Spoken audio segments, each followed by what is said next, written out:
내가 모든 사람에게서 자유로우나 스스로 모든 사람에게 종이 된 것은 더 많은 사람을 얻고자 함이라.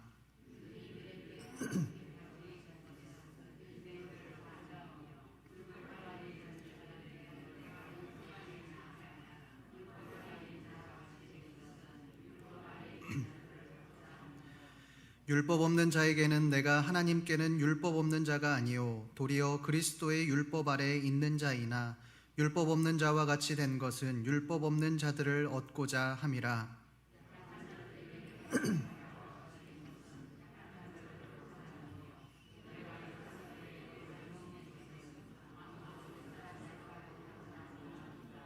함께 읽습니다. 내가 복음을 위하여 모든 것을 행함은 복음에 참여하고자 함이라. 아멘. 저는 이 과거에 그 뉴스나 매체들을 보면서 그것을 통해서 이 동남아에 사는 그 한국 사람들은 가정부에 운전기사까지 두고 이 호화로운 생활을 한다는 이야기들을 전에 몇 번 들었습니다. 심지어 거기에서 이 선교를 하시는 선교사님들까지도 그렇게 생활하신다는 이야기를 듣고 제가 굉장히 충격을 받았었습니다. 저분이 과연 선교사가 맞나? 사명감을 가지신 분이 맞는가? 이런 생각을 한 적이 있습니다. 그런데 막상 제가 인도네시아로 이 단기 선교를 가보니 제 생각이 정말 짧았구나라는 생각을 했습니다. 현지에서 이 현지인들과 이야기하는데 그 사람이 저에게 이렇게 얘기를 하는 겁니다. 한국 사람이 우리나라에 와서 가정부를 고용하고 또 운전기사를 고용하면 그것이 우리에게 일자리 창출이 되기 때문에 너무 좋다는 겁니다. 그러면서 이 얼마 전 이사 온 한국 사람에 대해서 이야기를 하는데 저 사람은 완전히 구두쇠라고 말을 합니다. 얼마나 욕심이 많으면 가정부, 남들은 다 쓰는 가정부도 쓰지 않고 운전기사도 두지 않는가. 그게 얼마나 한다고 그러면서 비아냥거리는 소리를 제가 들었습니다. 그 이야기를 듣고 굉장히 충격을 받았습니다. 실제로 제가 운전기사 없이 운전을 하다가 한 번 접촉사고가 났습니다. 그런데 진짜 큰일이 날 뻔했습니다. 왜냐하면 지나가다가 오토바이가 살짝 닿았는데 모든 그 순간에 모든 주위에 있던 현지인들과 경비들이 다 몰려드는 겁니다. 그리고 그들이 짜고 저에게 돈을 뜯어내기 위해서 수십 명의 사람들이 몰려드는 그런 경험을 했습니다. 그 이후로 저는 동남아에서는 운전기사를 두는 것이 필수구나 이런 생각을 하게 되었습니다. 여러분, 인간은 누구나 내가 경험한 것 또 내가 알고 있는 것으로 이 사람들을 이해하고 또 그것을 바탕으로 살아갑니다. 그런데 문제는 내가 경험한 것이 전부가 아니라는 것입니다. 문화에 따라 환경에 따라 생각과 행동이 또 신념이 달라지게 됩니다.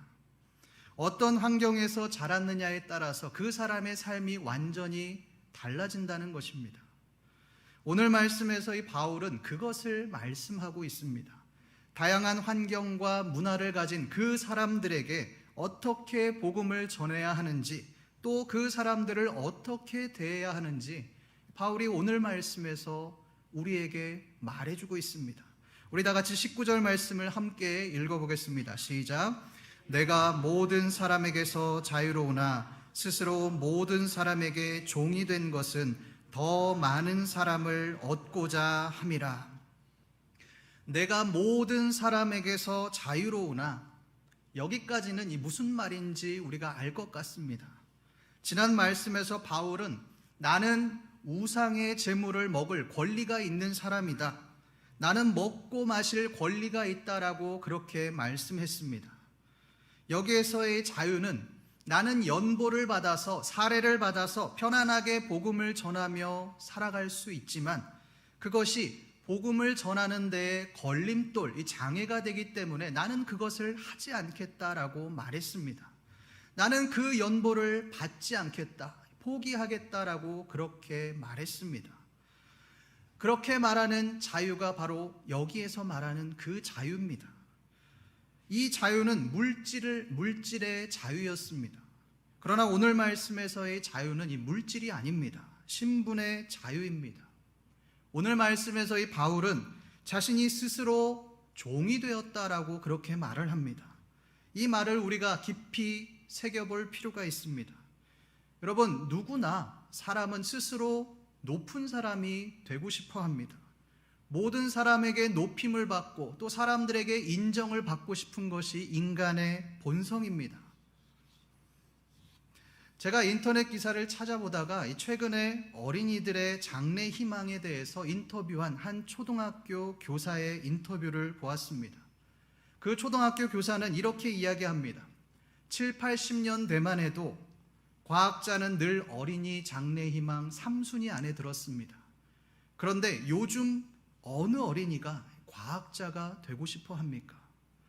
요즘은 어린이들의 장래 희망 1순위는 연예인, 또는 그 다음은 운동선수, 또 유튜버, 크리에이터, 이 세 가지가 요즘 아이들의 장래 희망입니다.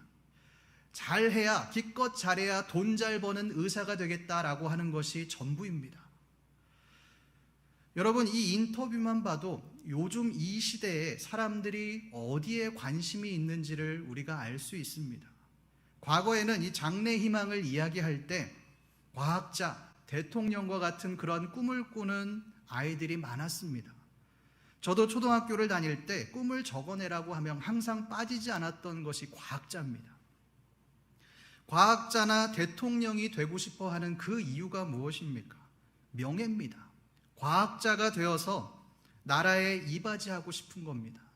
대통령이 되어서 이 나라를 훌륭하게 잘 다스리는 그런 사람이 되고 싶은 겁니다. 존경받는 그런 사람이 되고 싶은 겁니다. 그러나 이 요즘 아이들이 연예인, 또 운동선수, 이 크리에이터가 되고 싶어 하는 이유가 무엇이겠습니까? 이런 명예나 신념, 이런 것들이 아닙니다. 국가에 이바지하겠다 이런 생각은 추호도 없습니다. 철저히 사람들에게 인기 있고 인정받는 사람이 되고 싶은 겁니다.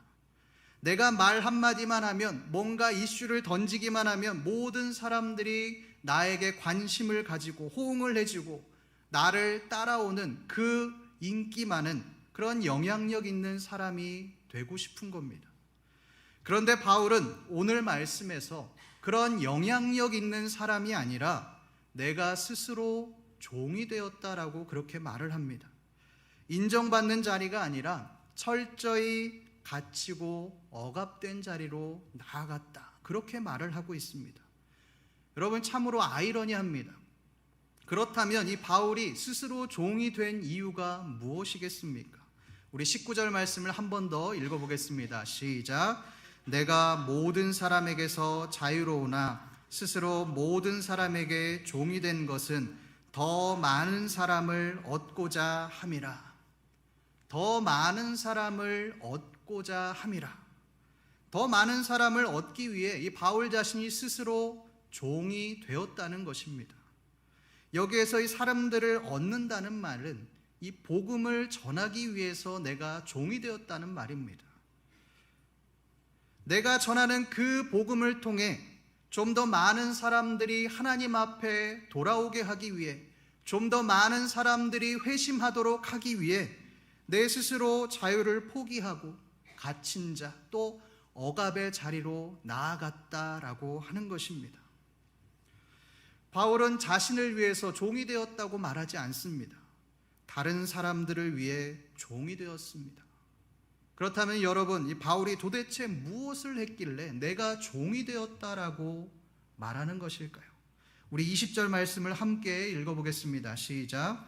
유대인들에게 내가 유대인과 같이 된 것은 유대인들을 얻고자 함이요, 율법 아래에 있는 자들에게는 내가 율법 아래에 있지 아니하나 율법 아래에 있는 자같이 된 것은 율법 아래에 있는 자들을 얻고자 함이요.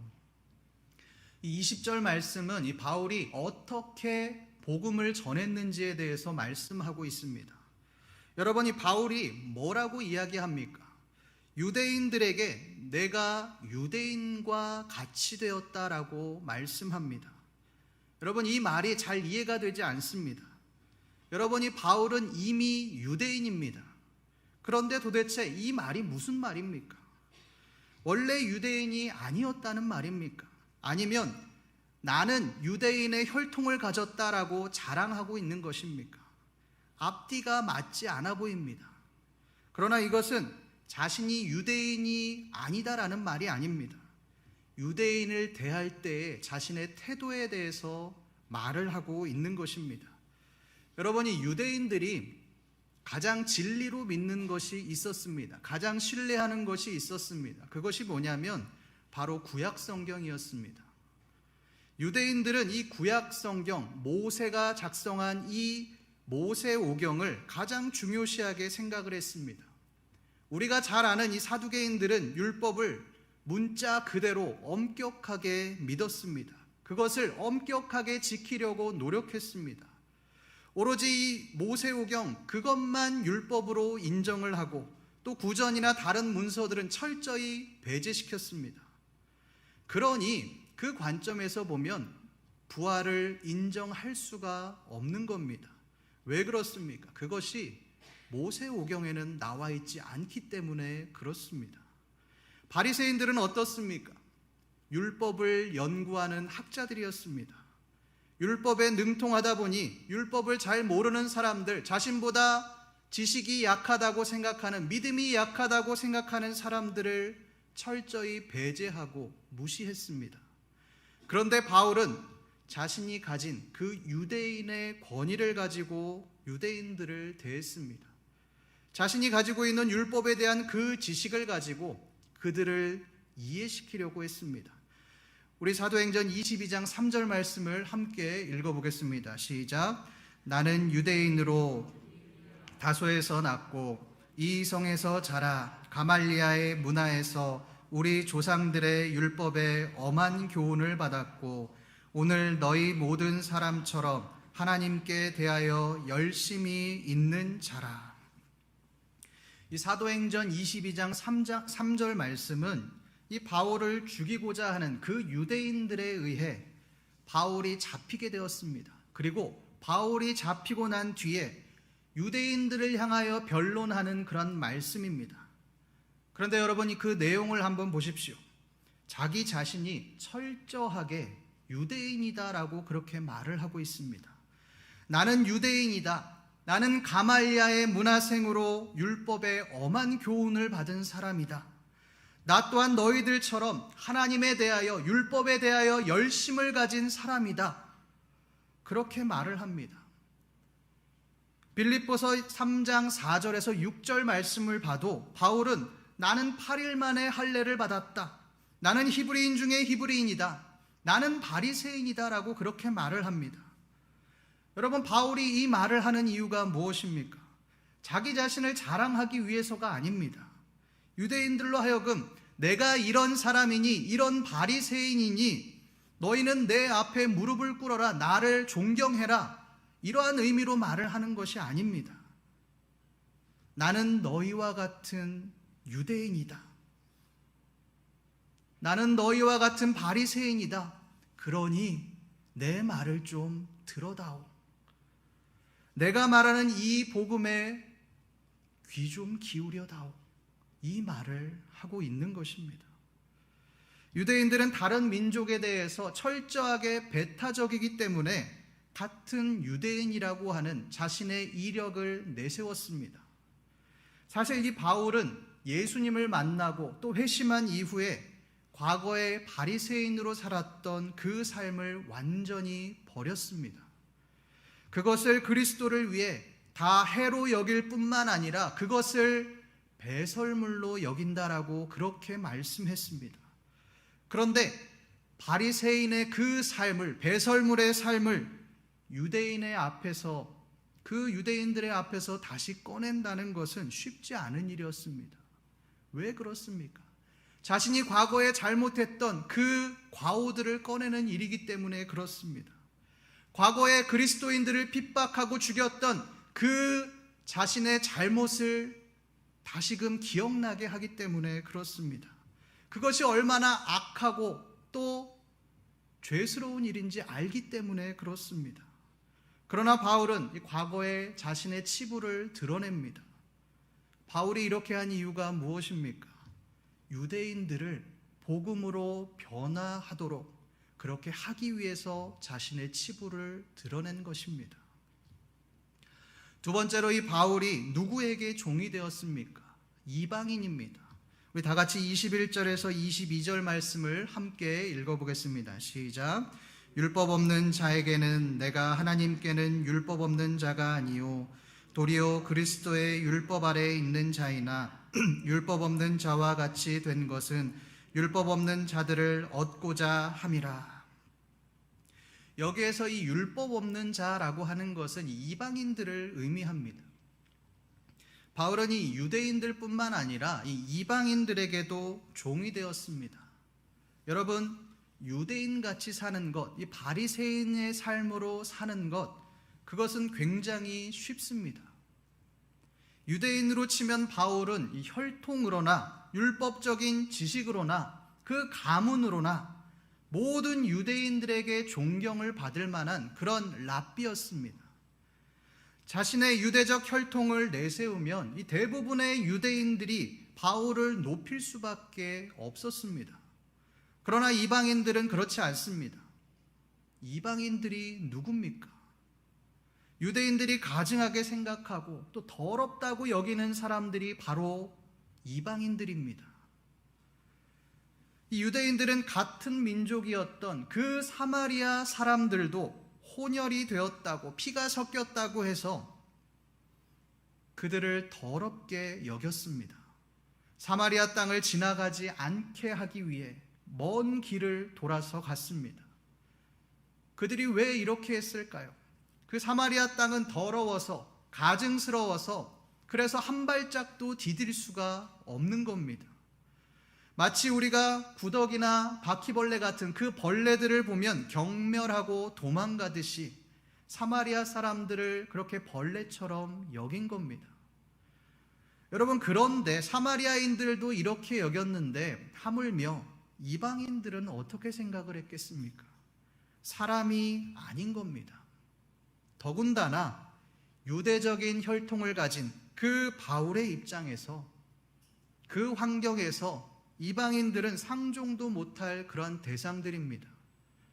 그런데 바울은 그 더러운 이방인들과 같이 되었다고 그렇게 말씀합니다. 여러분, 이 말이 무슨 뜻입니까? 바울 스스로 유대인들이 가증스럽다고 여기는, 그 더럽다고 여기는 자가 되었다는 것입니다. 상종도 못할 그런 더러운 자가 되었다는 것입니다. 실제로 이 바울은 다메섹 도상에서 예수님을 만난 후에 평생을 이방인들에게 복음을 전하며 그렇게 살았습니다. 그들을 구원하기 위해 자신의 목숨을 걸었습니다.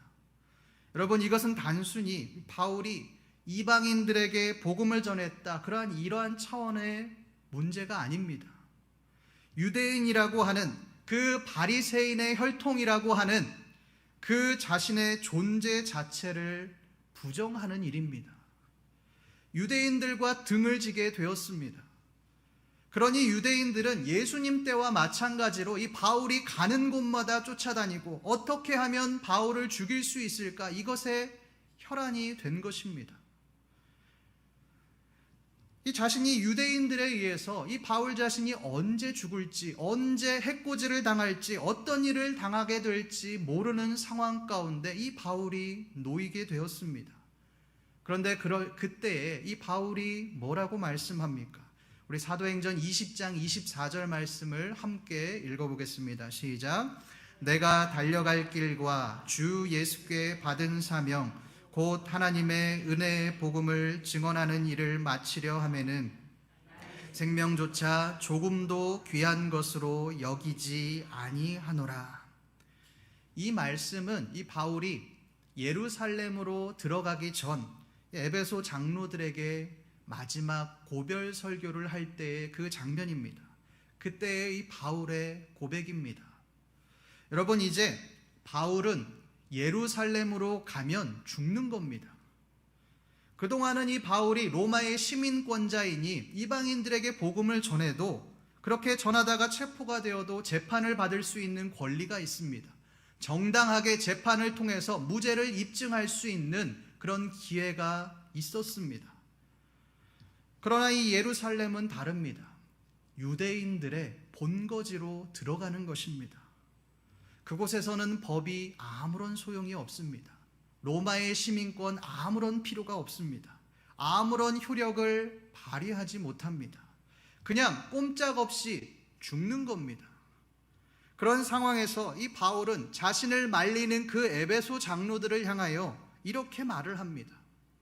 나에게는 예수님께 받은 사명이 있습니다. 그것은 복음을 전하는 사명입니다. 그 복음을 전하는 사명을 온전히 내가 마치지 못했기 때문에 설령 내가 복음을 전하다가 죽는 일이 있다 할지라도, 죽는다 할지라도 나는 그 사명을 온전히 감당해야 합니다. 그러니 나를 말리지 마십시오.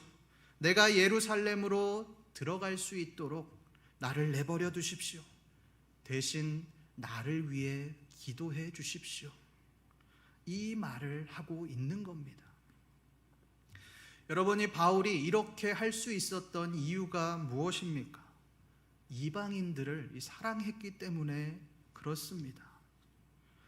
나에게는 그들을 사랑해야 하는 그 사명이 있기에, 그 이방인들에게 복음을 전해야 하는 그 사명이 있기에 설령 그것 때문에 내가 죽는다고 할지라도 그 사명을 감당하겠다는 것입니다. 독일의 한 지방에서 끔찍한 범죄가 일어났습니다. 지스로 고들스키라고 하는 한 청년이 자신의 친구들을 불러 조직을 만들어 또 외딴 지역을 돌며 강도짓을 벌였습니다. 그런데 이 한 농장에서는 9명이나 죽이는 그러한 끔찍한 범죄를 저질렀습니다. 이 하멜만의 농장에는 가장이었던 하멜만을 포함해서 총 10명의 가족이 있었습니다. 강도들은 모든 사람들을 죽이려고 했지만 하멜만은 불행 중 다행으로 총을 4발을 맞았지만 기적적으로 살아났습니다. 고들스키는 가족들을 죽인 그 죄로 인해서 체포되어서 무기징역을 선고받았습니다.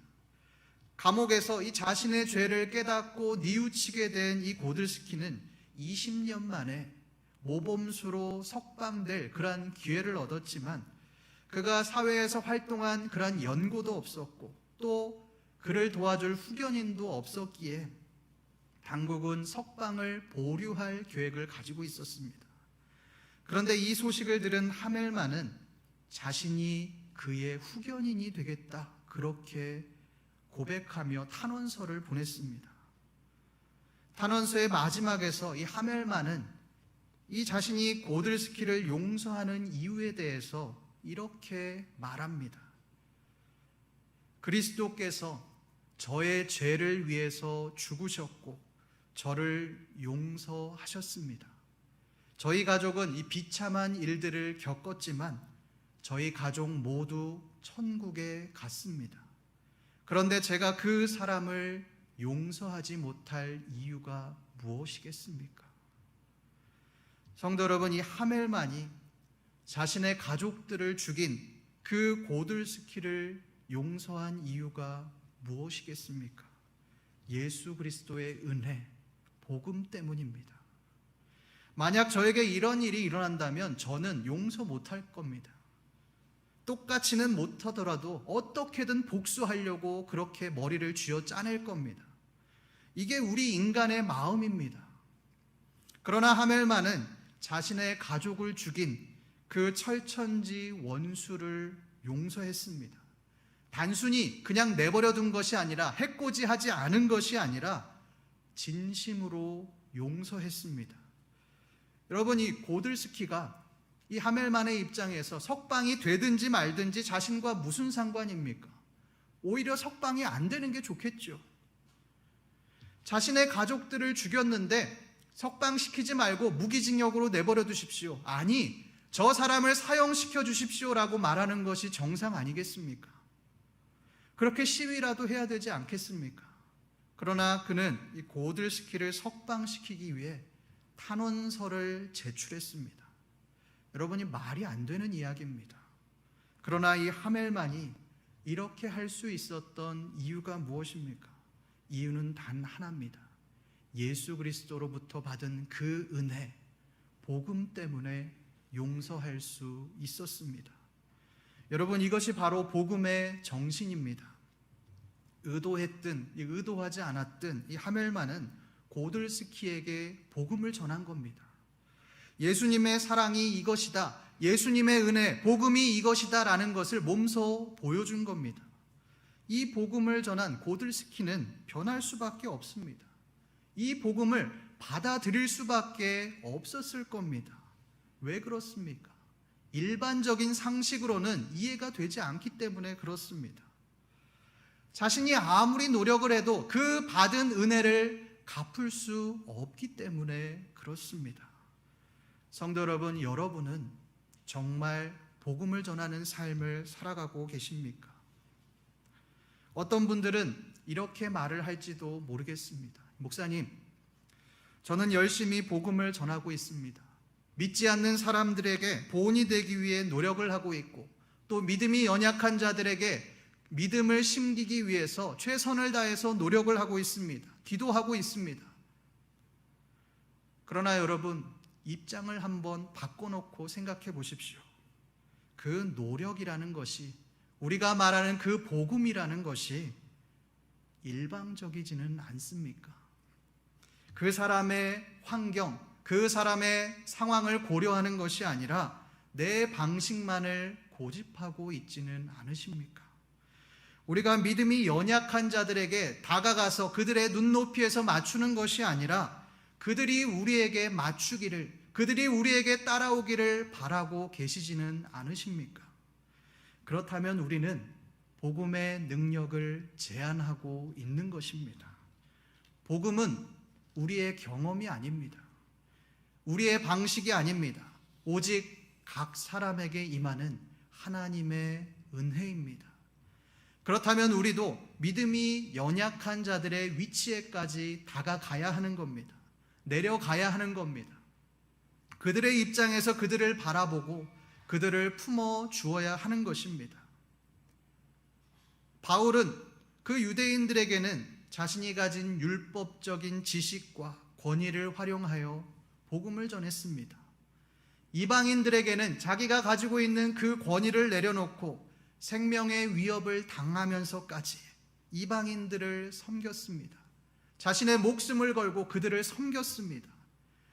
바울이 그렇게까지 한 이유가 무엇입니까? 그들을 얻기 위해서입니다. 그들이 하나님께 돌아오도록, 그들이 복음으로 변화될 수 있도록 자기 자신을 철저하게 내려놓은 것입니다. 그들의 마음을 얻어 복음으로 회심할 수 있도록 노력한 겁니다. 비록 그렇게 하는 것이 자신이 가지고 있는 권위를 내려놓아야 하고 사람들로부터 핍박을 받아야 하고 유대인들과 원수가 되는 일이지만, 가는 곳마다 복음을 전하며 언제 죽을지 모르는 그러한 날들이 계속되지만, 그럼에도 바울은 목숨을 걸고 그들을 향해 나아갔습니다. 철저하게 낮아졌습니다. 성도 여러분, 우리에게는 이런 바울과 같은 낮아짐이 있으십니까? 우리가 연약한 자를 섬겨야 합니다. 소외된 자를 돌보아야 합니다. 말은 쉽게 잘합니다. 실제로 도와주기도 합니다. 그런데 그들과 같이 낮아지려고는 하지 않습니다. 왜 그렇습니까? 내가 가지고 있는 권위, 내가 가지고 있는 그 힘을 내려놓고 싶지 않은 겁니다. 선을 그어놓고는 그 선 아래로는 내려가고 싶지 않은 겁니다. 소위 고린도 교인들과 같이 나는 너와는 다르다, 나는 너희와는 다르다, 이런 생각이 우리의 무의식 중에 있는 겁니다. 성도 여러분, 이 복음의 정신은 낮아짐입니다. 빌립보서 2장에서 이 바울은 우리에게 너희 안에 이 마음을 품으라, 그렇게 말을 합니다. 이 마음이 무엇입니까? 바로 예수 그리스도의 마음입니다. 예수님은 하나님의 아들로서 하나님과 같은 동등된 분이셨습니다. 그러나 그 하늘 보좌를 다 버리시고 낮고 천한 이 땅에 내려오셨습니다. 인간의 모습으로 나아오셨습니다. 말씀은 이것을 종의 형체를 가지셨다라고 그렇게 말씀합니다. 그리고는 별 볼 일 없는 구제불능인 썩어질 악한 인간을 위해 십자가에 못 박혀 돌아가셨습니다. 우리를 위해 자신의 목숨을 내어주셨습니다. 이것이 바로 예수 그리스도의 마음, 복음의 정신입니다. 나보다 뛰어난 사람에게 잘하는 것, 높은 자들에게 잘하는 것, 그것은 누구나 할 수 있습니다. 그러나 나보다 낮은 자들을 섬기는 것, 낮아지는 것, 그것은 아무나 할 수 있는 것이 아닙니다. 오직 복음의 정신을 가진 사람만이 할 수 있는 것입니다. 성도 여러분, 더 낮아지십시다. 더 겸손해지십시다. 그때 우리를 통해서 믿지 않는 자들, 믿음이 연약한 자들 가운데 복음이 심겨지게 될 것입니다. 오늘 말씀에서 예수님처럼, 바울처럼 자신을 낮추고 오직 복음의 정신을 가지고 많은 영혼들을 하나님께로 돌아오게 하시는 신림교회 모든 성도님들 되시기를 간절히 소망합니다. 기도하겠습니다.